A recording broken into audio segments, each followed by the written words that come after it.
Have you that Solomon was the wisest man who ever lived?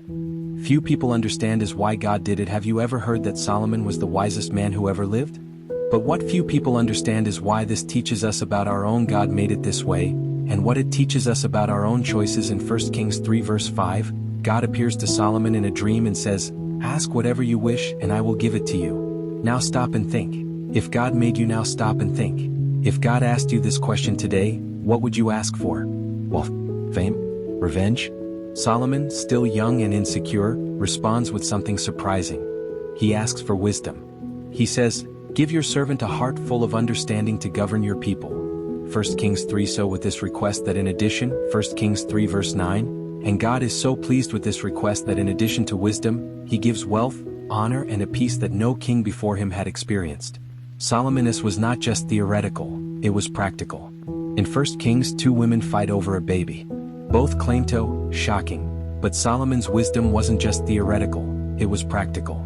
In 1 Kings 3 verses 16 to 28, two women are fighting over a baby boy. Both claim to be the mother. Solomon listens calmly to both women, and then gives a shocking order: "Bring a sword. Cut the boy in two." The real mother screams, "No. Give the baby to the other woman, but don't kill it." And at that moment is just genius. The spiritual. It is the kind of wisdom that does not come life, but directly from the Holy Spirit. And in that moment, Solomon reveals the truth. This is not just genius. This is spiritual discernment. It is the kind of wisdom that does not come from Google or from life experience, but straight from the Holy Spirit. And it is this wisdom that James 1 verse 5 says is still available. If any of you lacks wisdom, let him ask of God. But here's the deeper lesson. Solomon began his life with wisdom, but he ended it with idolatry. He turned away from God because of his passions, political alliances, and pagan wives. 1 Kings 11 verse 4.